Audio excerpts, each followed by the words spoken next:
Bismillah. Assalamu alaikum and welcome to the next episode of the Entrepreneurs Podcast. Today I have a very special guest, Brother Muhammad. Assalamu alaikum, Brother Muhammad. How are you? وعليكم السلام كاتو. How are you, معروف? Thank you for having me. ما شاء الله. جزاك الله خير.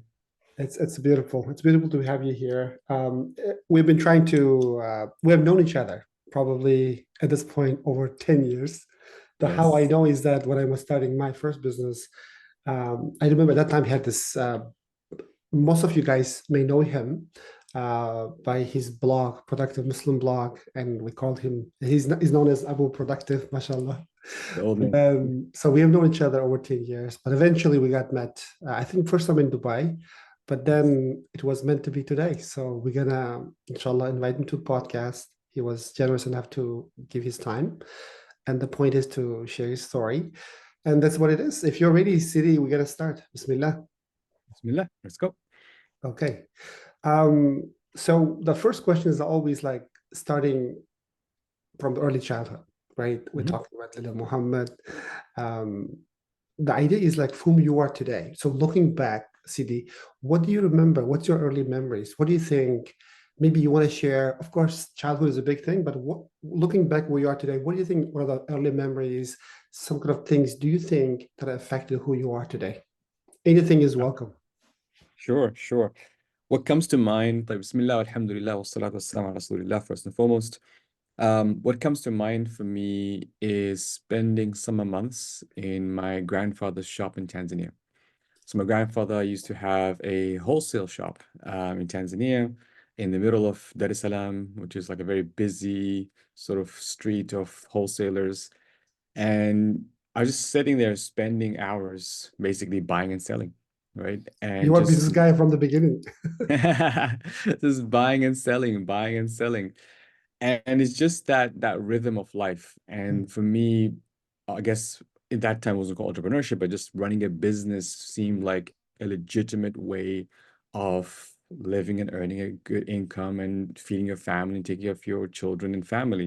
And my grandfather embodied that. He was somebody who migrated from Yemen, from Hadramaut to Tanzania very early on, and he started off selling vegetables on the street and slowly, opened a shop. And but subhanAllah, by the time he passed away, he had like multiple properties and he was, had a big family. So for me, it just that was perhaps one of the most impressionable thing, not just the business part, but also how he did business. Mm. It was very relaxed. It was very chilled. It was very, wasn't stressful, He had an inner wasn't, peace. Had an inner yeah, peace. there's inner peace, if but Mm. money comes, alhamdulillah, money doesn't come, alhamdulillah. Some days are good days, some days are bad days. You don't seem affected by that sort of the ups and downs of business. He's just doing Beautiful. his thing, being honest. Charity was a big part. I remember people would show up and without even saying a word, he'll give them money. So almost like an understanding that they have a right to the charity. It's almost like they deserve it. They're not asking you. You actually have to make sure you give. So there's this whole ecosystem around the business, which I really sort of, I guess, got the most of. So I Beautiful. think that would be the memory that really helped shape me in terms of where I am today. Especially in that, remember those days, the narrative was you study, you work hard, you get a job, right? That was the narrative. And anything else felt like, what are you Not doing? Like, stable. Not stable. yeah, Risky. not Risky. stable. So to have that experience early on made an impact in me saying, okay, Bismillah, let's see how this goes, inshallah. Beautiful. Beautiful. So that's such a beautiful story. Such a beautiful legacy he left on you, impression on you. So tell me, what do you remember going to school? What did you study? And what were your interests like? Because the reason I'm asking this question is we always ask is this questions like later on you understand we're going to connect to what you're doing today. Did you know like where you were studying, what is it something you like, were you in particular things you were interested in, what kind of caught your curiosity at school? Were you a good student, by the way? Uh, I was a good student in a way, but I grew up in Saudi, so I studied in Saudi Arabia in Arabic schools mostly. At that time, we had multiple subjects, and it was very test-based, very sort of memorization-based sort of education. I enjoyed it. I honestly, I was one of those students who kind of liked to get good grades, like the teacher's pet, Of course, having parents with a little stick behind you also helps. So that kept me on the straight path, so to speak. Um, but I think and that I will say, I credit the Arabic school that I went to giving me the Islamic foundation, right? A Mm, very strong, good Arabic and Islamic foundation. mashallah. And then when I turned year 8 or eighth grade, I switched over to a British system. And that Mm, time, because you're living in Saudi as expatriates, we weren't allowed to attend universities in Saudi. We had to leave. So my parents, thinking ahead, said, "Oh, let's just put them in a British system so that eventually they can go UK, US, Canada, mm, so to speak." So that's when I switched to a British system, and the British was completely different, right? It mm. was a lot more just the style of teaching. There was no teacher beat you up. I'm like, that's weird. So there was all these experiences I had, but I usually credit the British system for formulating my critical thinking skills and my also just the character in terms of being able to public speaking and pushing me to do things. For example, I took the IB curriculum, so there's a lot of Ideas. creativity, a lot of in volunteering, doing stuff outside normal school hours. Mm, So those are the two kind of experiences. So you got the Islamic foundation, you got the creativity and sort of service ideas and doing things outside of normal started kind of shaping me. At the same time, during this whole period, I was also very actively involved in a small Dawah center in Jeddah. There was a Dawah interesting. center in Jeddah which wanted, basically, they needed help because there was no good English speakers, English Da'is. So I was given an office, which was actually a bathroom turned into an office. And they said to me, Hamad, there's a stacks of letters here, Mm. and you just spawn back to all these letters. People ask about Islam. So I sat there, literally, pen and paper, I guess where the copywriting skills comes from, and I started responding so to letters, for like a whole month. That's kind of my whole thing.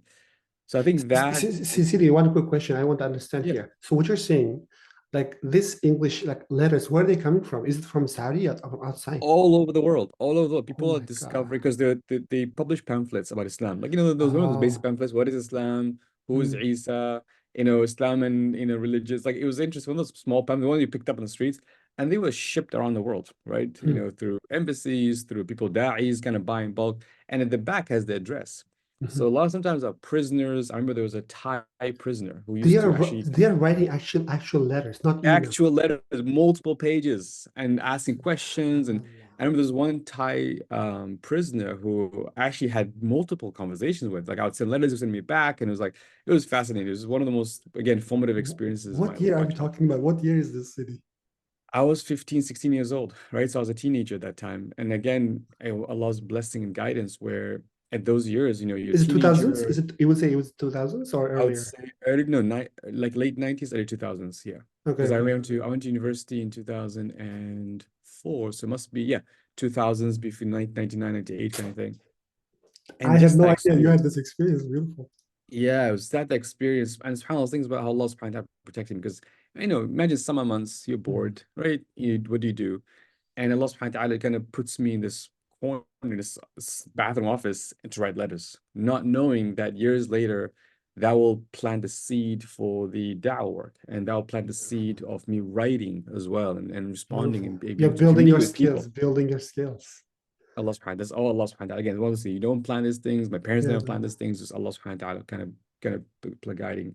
that's So yeah, beautiful. so I'm thinking that in terms of pillars, so you have the Islamic Foundation Arabic School, you have the character building, creativity building in the Mhm. British school, then you have this thing in between that's happening, Beautiful. Like, and I that mean, kind did of someone force you to do this, or did you figure it out yourself, or like how? no, it's again Allah subhanahu wa ta'ala. Like this is where it's so hard. Sometimes people say, oh, I wanna, because of these experiences, you just ask Allah for guidance. I don't know, my parents' du'as and my Mhm. grandparents' du'as, I don't know, but something just Allah subhanahu wa ta'ala is guiding. Alhamdulillah. And then but I came to university's period, and I'm like, okay, choose a subject. And I'm like, I don't know, like, oh, I want to be an accountant because I thought they get paid well, right?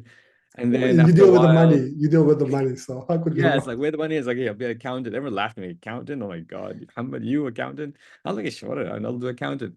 And then they're like, okay, no. I actually don't want to be accountant. I want to be an Islamic banker because that was now the rise Islamic banking, right? The Okay. 2000s. There's this whole interest Islamic banking. Okay, I'll be an Islamic banker. Mashallah. But then the first step, I gotta just be a regular banker, I guess. I guess I gotta get the, the basic understanding of finance investment. So I chose economics and finance. Mm. purely out of just wanting to get into the Islamic finance field, but not knowing really what I'm getting myself into, basically. And then what did you study So I studied Bristol University in the UK.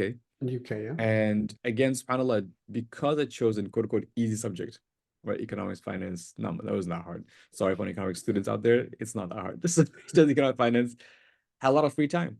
And because a lot of free time, again, Allah subhanahu wa ta'ala kind of used me to get involved in the Islamic Society, right? Mm. ISOCs, right? So now again, the da'wah scene is picking up again. I'm involved in da'wah, I'm involved in Mm. events, I'm involved in getting lectures, inviting lecturers, speakers, Is and just that you, getting you 2000, 2003, 2000, around 2000? 2004, 2009 now. Gotcha, gotcha. So just getting into Wow. the whole da'wah scene post 9/11, really just, just doing events, Islamic Awareness Week, getting involved with so many little halaqas, giving Friday khutbas because there's no Friday khutbas. So I had to stand up and give Friday khutbah. Again, public speaking, getting some training. Allah subhanahu wa ta'ala has used to train to my public speaking, giving public workshops. And that's kind of where kind of all came together because then I realized, wow, I'm actually enjoying this more than my studies.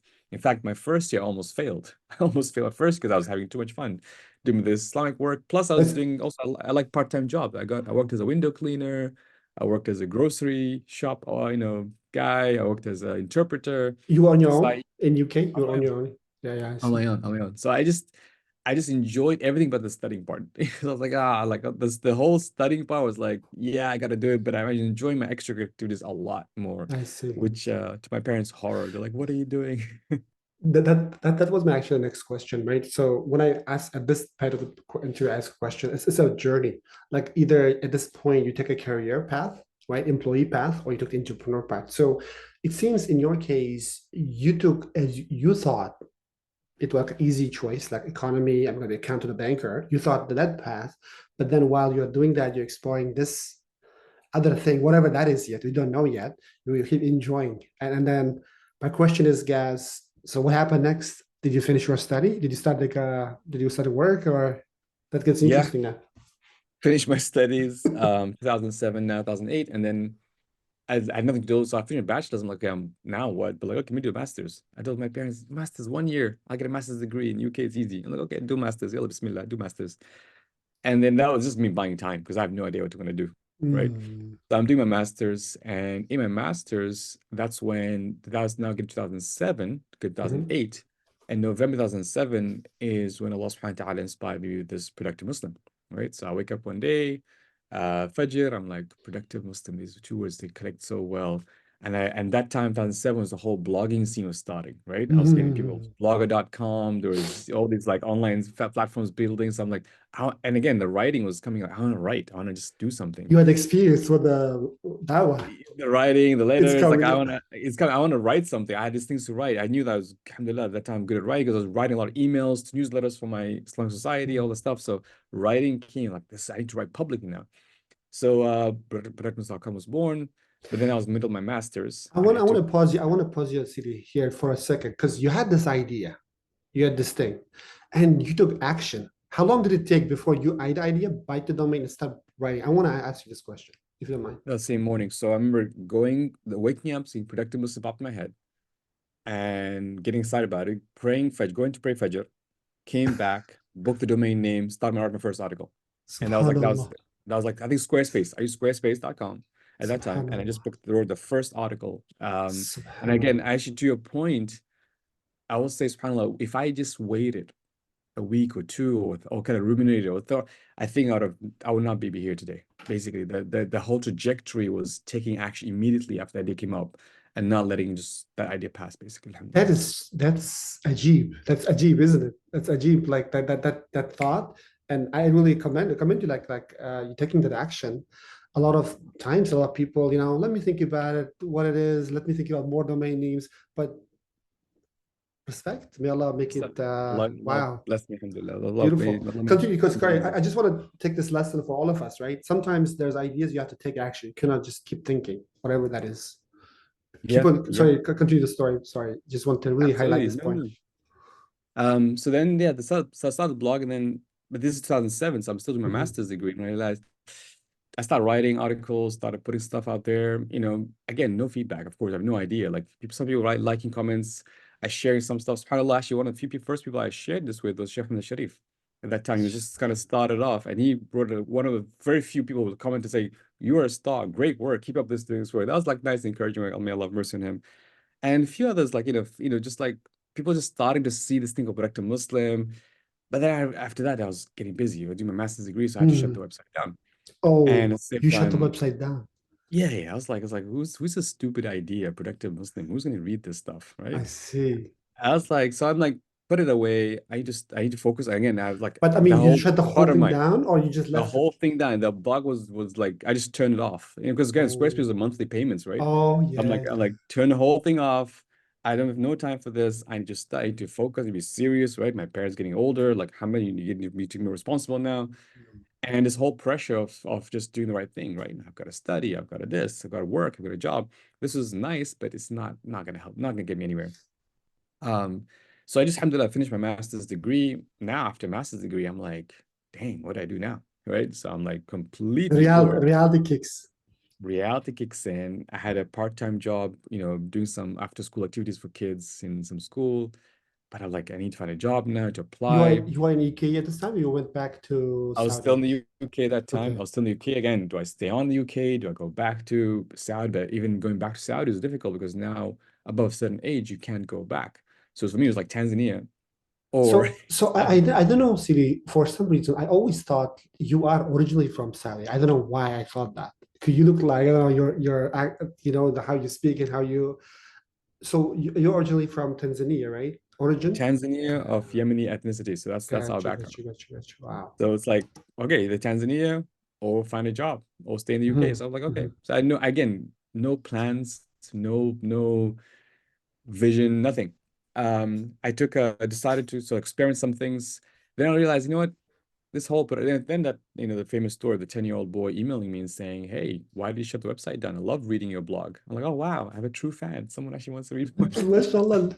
Really? Right? That literally that inspired me to start again. It's an email or a letter? It was an email. It was an email that he emailed me from the website. I think it was the website email that time. And he goes, "Hey, I love your stuff. Why didn't you stop writing?" And I was like, "Oh my goodness!" And And actually, how it do was you know he actually was 10 years old? How you know he was 10 years old? my flatmate's brother. He was my Oh, flatmate's brother. that's how you know.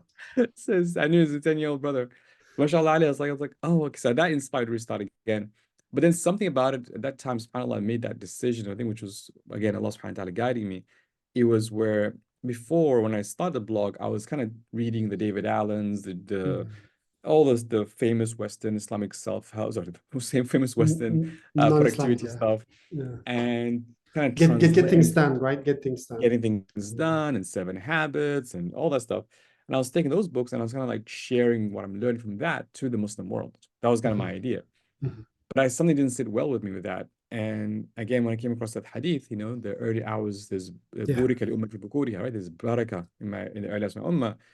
Realize, wait a second, is actually I need to do the other way around.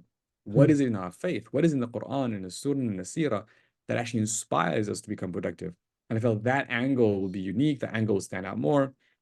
So that's when I decided to restart the website I think it was June 2008. Hmm. And that's when it kind of officially started. And alhamdulillah, continued since then, basically. So you were not, so first, in the first iteration, you were a translator of the Western thought to Muslim thought. I'm just analyzing. The second one, no, no, no, no. I'm gonna revive it. Islamic Yes, thought. I'm Yeah, gonna that's what it be. is. And that time there was not much productivity stuff in the Muslim speak. Like you don't hear imams of productivity. Hmm. You don't hear like the It's new. whole It's new. It's new. Quite genre, new. like Yeah. productivity Islam. Like it was almost like a clash of civilization there, because people thought productivity is all very capitalist, very Hmm. sort of, and there's something very almost anti-Islamic about it. And I just kind of rebranded and rethought the whole thing, like from Islam worldview, take the good and leave the bad, right? So Yeah, kind yeah, of of thing. course. Um, Because and then you don't be the part where that just for the sake of productivity, you want to be that part probably. That's where you come from. absolutely. And then that's when things got interesting because then I'm like, okay, this became, I got excited about it, right? So I started writing more regularly. I started getting invited, first time, people, the university was saying, hey, can you come to a workshop? I'm like, whoa, like I'm getting invited to a workshop. Like that's weird. And getting paid for it. I'm like, oh, okay, Mhm. it's interesting. You Like can make money from this now. I know, like, hey, I can actually make money from this. Like, what? So I'm getting invited, I'm getting, workshop. But then at that time, subhanAllah, I got accepted to work as I joined this young professional program, part of Islamic Development Bank in Saudi. Yeah. And, it was a In good Jeddah. I think it's position, in good Jeddah, I job, believe, right? Is it usually in Jeddah? Jeddah. Yeah. So I thought, oh wow, this came up. My parents were happy because they're already there, and they're like, great, alhamdulillah, come back. Alhamdulillah, awesome.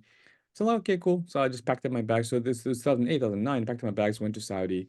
But it was that again, that time the online space was booming. Copy blog was coming up. Mhm. Platforms like courses like teaching sales, product launch formula by Jeff Walker was Yeah, Jeff starting. Walker, Like, yes. there's all these like the idea of making money online and launching products and launch online courses specifically was starting off. I'm like, oh, this is getting really exciting. Adfluent, passive income. Fast, oh yeah, SPI, right? All of these. So I'm like, damn, this is some really interesting stuff here. So I'm excited about that stuff, but then I have my job now, right? So I'm in Saudi doing my job, You're in this dilemma, in this duality. dilemma. But I'll be honest, up until the point, I never thought of it as serious business. I thought it was like a nice hobby. Like, oh, this is Mm, good. Hobby pays money, awesome. Never in my life, even when I moved, my job was like, I'm gonna be in this job for the rest of my life. Like, alhamdulillah, it's a mm, good job, good salary, good benefits. Like, who in their right mind would leave this job? Like, mm. this is out of the question for me that I would leave that job. For me was, yeah, I have this thing called Product Muslim. It's my side hustle, side thing, Sure. side gig. Makes money, alhamdulillah, awesome. Extra pocket money. But at the same time, and also it was more mission driven there. Like I was like, there's a meaning behind. I got more meaning and purpose Yeah. behind the work I was doing, versus the thing. Fast forward 2011, things got serious when I got started inviting internationally. So now I'm not just the UK, but now I got Singapore inviting me, Malaysia's inviting me, and I'm like, what's going on here? Like, You're owning that domain, like that thing, productivity thing, huh? yeah, I got 1 million followers on Facebook, and I'm like, what's going on? Like, things are just really ramping up quickly. Yeah. And that's when it's like, this could be serious. So 2011 was I thought, okay, this could be a full-time thing, but I don't know sure how. So I actually registered as a company. That's my first time as a company, 2011 officially. Before that, I was just like, my personal stuff. So I registered as a company 2011 in the UK at that time. In 2011, 2012, 13, I got married. And it's funny because my wife, she could see that I became alive doing product Muslim stuff, but I was like dead and depressed doing my day job stuff. And she's like, why are you doing this to yourself? Right? Like, you seem to be really What passionate. I earlier I was listening to a book and that the guy says, I can't remember who said it, but he says most people they die when they are 25 years old, but they get buried when they're 75. So you were at your job, you were like dead. That's what you're saying, almost. Yeah. Yeah, I'm dead. I'm depressed. I don't want to get out of bed. Like those are signs of depression. You don't want to get out Yeah, of yeah, bed. yeah. You don't have no appetite. Like just thinking about work was, but as soon as Productive Muslim comes, if I'm doing a workshop, if I'm doing a training, any vacation I had, I would just travel and do some You're in the training or flow. workshops. I'm like, I feel alive. My wife's like, whoa, like you're becoming a whole different person, right? Then it's like, okay, now it's like it's getting to the point where it's getting, and then something else hit me that it's had such a large following at that point that I couldn't shut this website down anymore. No, Like, not you know, anymore. not anymore. It's not before. Yeah, Responsibility. there's a responsibility, right? People are following. I remember I used to I write much more regularly. And one weekend I didn't write, and people was like, "Ema, are you okay? What happened? Like, are you everything fine?" So I'm like, "Dang!" Now it's like this is work. And that's like it's a response. I didn't show up, right? And that was where there's this phrase I came across which I found very powerful. The dream became bigger than the dreamer, right? You realize, okay, this is now becoming much more than just a hobby. This needs to become more serious. So I thought I'll try to manage it by hiring a team, I right? see. So I hired my assistant, hired volunteers, trying to content editors, trying some writers. I'm trying to manage this thing, but it's still, I knew I had to make it sort of full time. Mhm. So made the dua 2011. I remember going to Mecca, just making sincere dua, Allah, like I want this to be full time, make it happen. Because I had no idea how it's gonna happen. I had responsibilities, I had my parents, I had a job, I'm gonna all this stuff. Like, how will I ever leave all of that for something that's completely uncertain? But subhanAllah, 2015, there was an opportunity to go to the US for me Mhm. to carry on doing my master's degree there. And I was Okay. fascinated with this idea of like, So, I'm like, okay, brother, so here, when you say master's degree, are you still talking about the economy Still? No. So now Okay, okay, I okay. realized I made a decision. I need to become more grounded in this field, the field I'm in right now, Gotcha, the whole gotcha, gotcha. org development, I see, leadership, I see. training. So there's a UT Dallas course. Although okay, so I thought that was this is my exit basically. I took a leave without pay from my employer, so I have my Mhm. base where I leave without pay, which means I could come back to the same job. At the same time, this will be a time Still for with me to, Islamic Development Bank. yeah. Okay, So okay. this will be a time for me to really try it out. Like I'm actually going to be in the US. I'll have time. I'll do my study on the side. At the same time, I can do this full time and see, can I Mhm. really live off this? Can this become a full-time business, or is this just a Interesting. nice hobby that I should go back to? That's And a that's test, a when reality test, let's exactly, say. exactly, exactly, exactly. So that's what the switch happened, alhamdulillah. And then never looked, I never left and never came back. So that was what happened, They're still basically. waiting for you.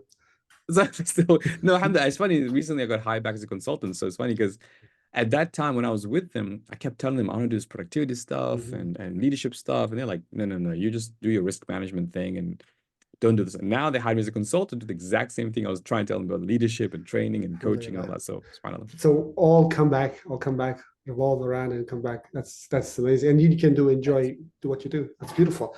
So Absolutely. so that's a beautiful turnout. Um and other things I want to discuss with you today is the two books you wrote.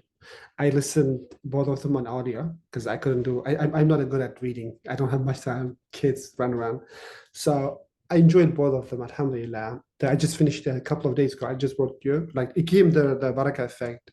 Lots of beautiful stories.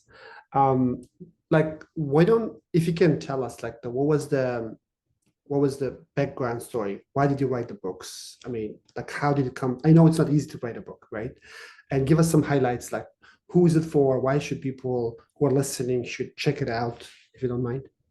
Yeah. So back in 2000, again, back 2011, that time period, I was starting to switch between this is now more serious than just a nice blog. Mhm. I realized I needed something to anchor, now something really to anchor me. And I think a book was the best thing. I was seeing all this again. I was trying to see what others are doing, and like every serious one of these training education platforms, they have a book, right? Think about what all the big guys at that time, like they all have a book. So I need to have a book, right? So I realized I need a book, and also at that time I realized the body of knowledge that I was developing was starting to settle down, meaning Mhm. that I'm not changing as much. I'm teaching the same thing over and over again. It means I could really put it into a book. So 2012, I have it at GIS in Dubai, in the first GIS in Dubai. So that again, 11 or 12. I I wasn't there. met I came back later yeah, on. I met the CEO of Awakening, Uh, Sheikh Sharif. Shaban, okay. Yes, Chef Sharif Banna, yes. So I'm asking him, like, hey, I'm thinking of writing a book. Now, at that time, Awakening was all into music. Mm, They had a publication on, but they stopped it. okay. Well, like, yeah, this call thing called Protect the Muslim, and it's, I want to write a book. At first, like, yeah, yeah, interesting, interesting. And I got 1 million followers. Like, say what? So he's like, wait, wait. So he finally the numbers kicked up. Like, wait, you have 1 million followers? And okay, you send us a proposal. Like, okay. I'm like, what's a proposal? Right? I had no idea what proposal is. So I sit down, research book proposals, and I learn about book proposals. I write a book proposal and I send it to him. He's like, okay, write the book. Snap, how do you write a book? Again, like how do you write a book? So I first took the training that I was doing, the Mhm. workshop stuff I was doing, and I just basically as if I'm teaching it. So the same sessions as if I'm Chapters, teaching yeah, chapters and lectures and stuff. all that. And I was about to submit that, but subhanAllah, something told me that no, it doesn't feel like a book yet. So Mm, I'm like, I need someone who's an expert with books who can really read this. mhm. And I found just the near EL. He was actually the editor of Ryan Holiday's books. Wow. And I reached out to him randomly. Again, cold email, not expecting much. Hey, listen, my name is Faris, but Muslim. I used the 1 million followers that time was like a thing. So I used that a Mhm. lot. Hey, I have a Mhm. 1 million followers. I'm writing my first book. I need your help to help me edit my book. And this guy turns around and he's like, I don't know anything about Islam, Muslims. But if you really want to, I'll do it for $9,000. I'm like, what? I'm like, nine. I'm like, okay. At that time, that's all my savings. Mhm. I took $9,000. I'm like, here, help me write the book. The guy's like, damn, this guy's serious. So he ran through my book and he completely butchered the book. Like he was like, this is Wow. not a book. This is a workshop material. This is not a book. I see. Complete destroyed my book. Like upside. It's like this, rewrite the whole thing. He completely can change it. And I'm like, okay. I give you 9,000 to fix it, not to mess it up. I'm like, yeah, so you gotta do this, not me. But then I had to rewrite the book again. Second time was much better. So then he helped me a lot with that. Mm, And then it became this book which was written as a book. mm, Then I submitted to Awakening, which then became Claritas, and Alhamdulillah became bestseller for them after a few years. alhamdulillah. So it was that experience of realizing that, and I always say to you, there's Productive Muslim before the book came out, and Productive after the book came out, and it's a whole different ballgame. And the book came out just when I left my job. So when I Mm, left my job, the book came out, and I would say the books is like a best business card that's true. because so many times I have random CEO reach out to me, goes, "Hey, I read your book. Can you come to workshop for my team?" Someone else Yes, like, "Hey, I read your book. Here's I wanted you to do coaching." So it just became the best business card.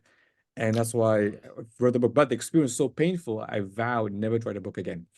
I was like, "Khalas, I'm done." I it, like it this takes is it takes it takes you like too much. I'm like, this is too much. But then 5 years later, I was like itching, like, the Barakah thing was starting to pick up. And again, I became excited with holiday Barakah. I'm like, you know what? I really need to. Again, one of those really where you feel like you need to write the book. It's not just a marketing gimmick or just a book mm, for selling. It's like, I need to write this book. There's something about this topic that I struggle with, and I want to teach others about it. And I went to one of the bookstores in Singapore, and I asked, "Hey, do you have a book about Barakah?" He's like, "No, there's no one book about Barakah, but there's bits here and bits there." I'm like, "No, no, no, I'm sure there is." He's like, "No, there isn't."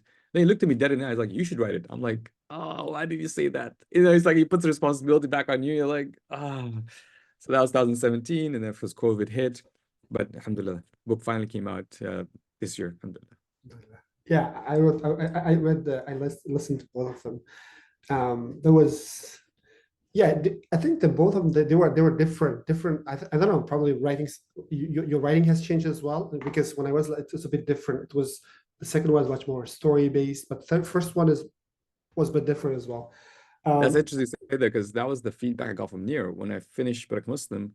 I told him, mm, "Give me advice." He goes, write more stories. He said, when you show more of your personal side. yeah.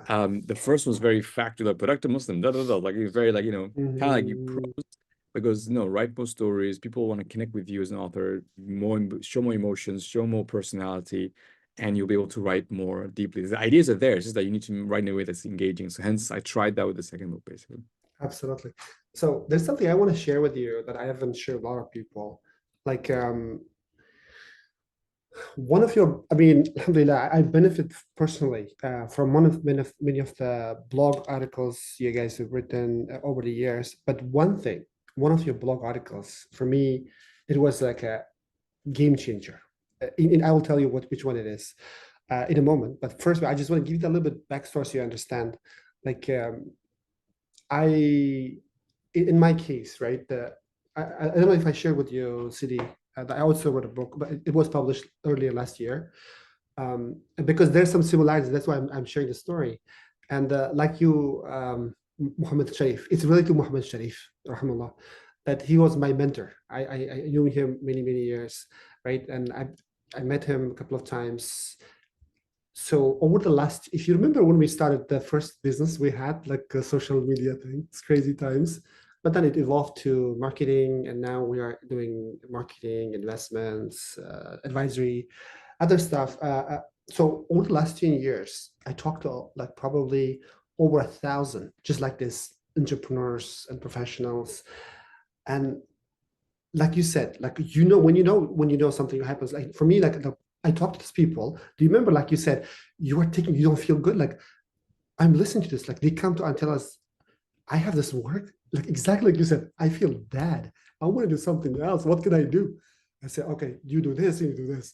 And I kept repeating myself, all the time. I said, I don't want to do it, but I know it's also writing a book is not easy. Like so I keep delaying it. But then you remember when the Mohammed Sharif passed away? It was so sad and so shocking. You know about death, but something happens to you, like it shocks you to a core.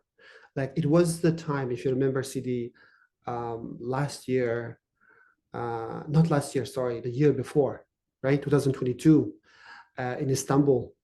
Then I read the book. Then I listen to your book. Then I listen to your story, what happened. because I was expecting to see you there, but then you logged in, and then your may Allah have mercy, I think your mother-in-law passed away, right? That's why you Yes. left. I was like, subhanallah, like so many deaths at the same time. And then I said, I don't know what's gonna happen. I have to do, because it hits your reality. Is like, I have no idea. I've been prolonging it. I have to do something. And then that's what the first intention I did. I'm gonna do that. And then I don't know how. I was reading this, and then I came along this blog post you guys have. I think that's in partnership with Dr. Abdullah Rahman. Remember the Islamic psychology scene? So when I saw that based on Imam al-Ghazali, I said, Subhanallah, this is what I've been looking for. This is what I've been looking for, because look, like I come from the business world, right? I try to do things, but I know it's missing, and I go to Quran and doing this, but then Imam al-Ghazali and all these guys, you brought this, you guys put it together. So subhanallah, even that thing is in the book, and I will give you credit to you guys, said Allah Rahman. So just that idea, that give the soul of the book, you know, and so may Allah reward you, your team, and Dr. Adra as well. So the book, because the things, a lot of people come to us to do business, it's not about doing business, because everybody do business, right? So that, like what you did, the productivity, the book, what I wrote is like, idea is that how you find your purpose in life. It's not like a wishy-washy word, but actually imagine we are standing on even this interview we are doing, right? We are giving the highlights, is that we always start the book like, it's like, imagine, we hope we give the best benefit to ourselves and to Allah subhanahu wa ta'ala. It's like, imagine, fast forward, we are sitting on the day of the judgment day, and as the Quran says about those who get the book on the right hand, right? The good deeds. Imagine that moment, and Allah subhanahu wa ta'ala, and you are so happy, you open and you see, you figure out, wow, Allah subhanahu wa ta'ala give you Jannat al-Firdaus, the best of the best. And read the first page, highlights. What does it say? What does the brother Muhammad did? What does Ma'ruf did? Or what is this and that? We want you guys to write that moment, be in that state and write what you've done. And it starts with the purpose, right? Then you have to figure out your passion. I mean, that's exactly what you did, right? Somehow Allah subhanahu wa ta'ala guided you, then you know what you're good, then you're connected. And now, what you do now, you make a living out of this. It's a blessing. It's a beautiful thing. And so this the book came about. That's what I was mentioning. So subhanallah, I would, since I brought both of this the books, the first one I read a while ago, but the second one came as well. Anybody who is listening to this, who wants to figure out the barakah, the missing elements which we need to understand. I mean, after reading the books, like barakah is like, for me, it used to be like a word, but now it's like a concept. Thank you so much. So how do we get there? How do we practice it? And one more thing I want to confess to you is that I learned is that for me internally, the one thing was about the saying salawatu wasalam, right? And this is another thing we need to practice more. And I used to think, alhamdulillah, thank you for that as well. What are the things, Sidi, would you say to the listeners, to the readers? And you can mention your book, you can mention anything, like what are the questions I should have asked, but maybe I have not asked? What are the things you would like to give advice to imagine that there are Muslim sisters, Muslim brothers who are listening. Imagine yourself, imagine myself, I imagine, right? In the beginning, we have no idea. Like, oh, I don't know. That's okay. Not to know is okay. And so what would you advise you would give to yourself or to these people? We are Muslims who are listening to this or watching this and saying, look, I feel that way. I feel like Brother Muhammad. I feel like Maruf did. I think other people that we want to do. What would you suggest them? What is the best step to take? What if you have advice, nasiha? That would be a good point. Inshallah, exactly. Sharing that and a beautiful story and background.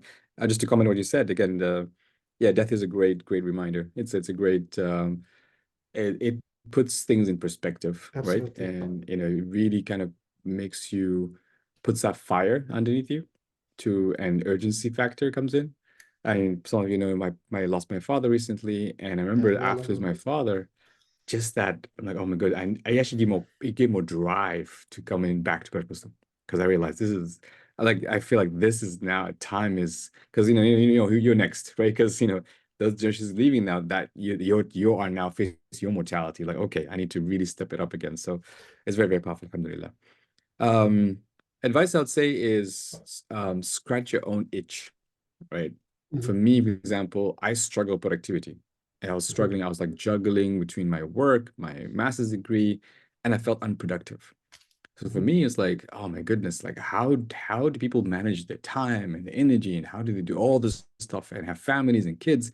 So for me, that was the itch I was trying to figure out. So I was trying to scratch my own itch. So when I was writing an article until today, when I write an article, I'm writing for myself. I'm writing to kind of like, like what is the itch that I'm struggling with? And I'm writing that publicly, That's basically. the best thing.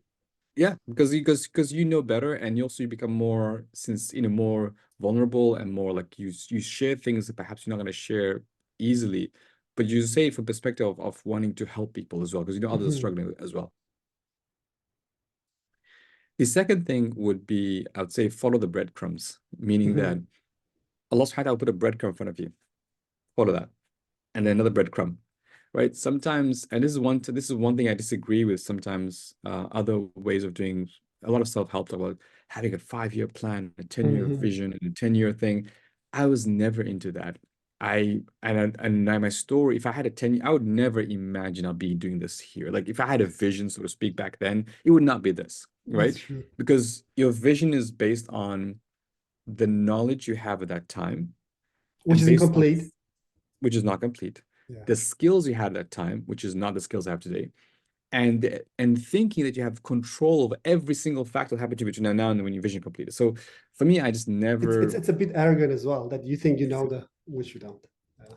and the whole thing of taking photos of best house, and I'm like it felt again, I would say, and this is where I felt like it felt like you are associating, if you want to get more philosophical here, it's like you're putting almost like having a little mini shirk because you're having an image of success of what you want versus what does Allah want for me, right? And Mhm, how can I be more in tune with what Allah wants for me? So they follow the breadcrumbs, meaning that Allah, like I said, Allah opened the door for me. Okay, the blog. Okay, alhamdulillah, to the blog. Then the workshops. Okay, alhamdulillah, to the workshops. And then this book thing, the book came up. And then this idea of leaving my job. Okay. So he kept on putting the breadcrumbs. I'm just following the breadcrumbs. I have no like grand vision, grand plan.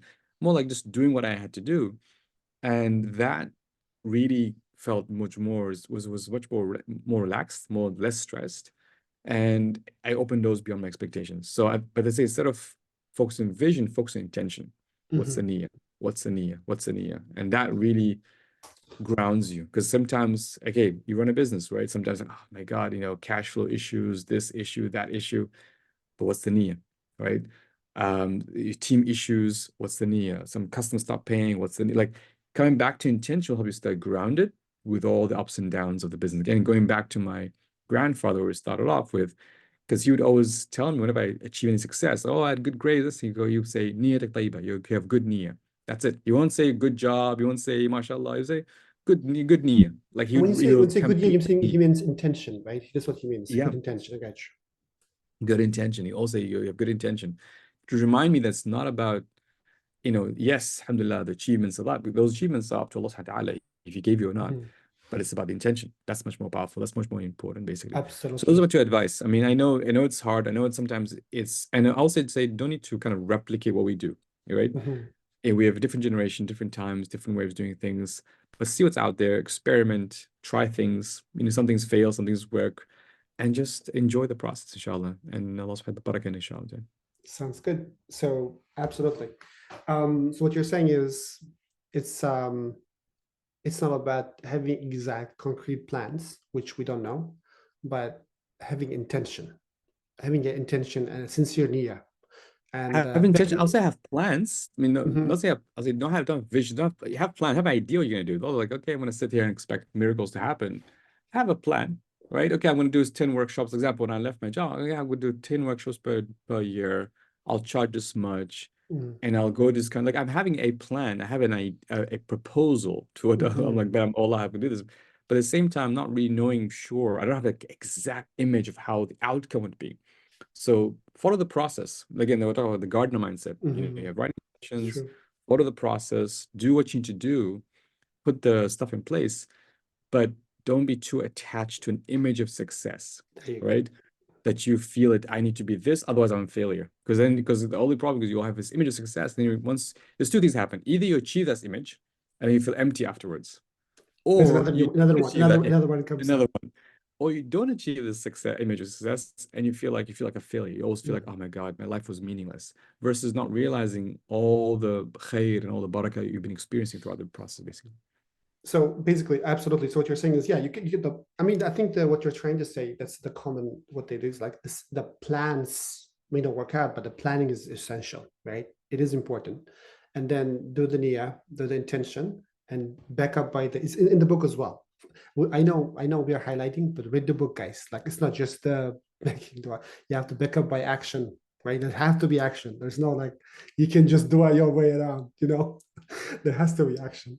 So alhamdulillah. So I know we promised like 45 minutes. I want to honor that thing. And tell us where people can find your work, or if people can connect you. What do you want them to reach out to you if they have somebody wants to get a book, someone to get your workshop, whatever the best way to connect with your city. Sure. I think the easiest is just the website, barakah.com. I'll say sign up the newsletter. You'll find a link for the newsletter there. That's where you'll find out more about us. You find the books anywhere you find get books with Amazon or local Islamic bookstores. I'll say if you're going to buy a physical book, support your local Islamic bookstore. They need a lot of support. However, if you want a Kindle or audiobook, then of course Amazon is there for those who want that. And yeah, I'm really looking forward to listening to people and then hearing about their stories and their journeys and the barakah inshallah ta'ala that they experience inshallah. May Allah reward you. May Allah put Ameen. more barakah in what you do, so وإياكم إن شاء inspire الله. even millions of people. Thank you so وإياك إن much. شاء الله. Assalamu alaikum. وعليكم السلام ورحمة الله وبركاته. بارك الله فيك.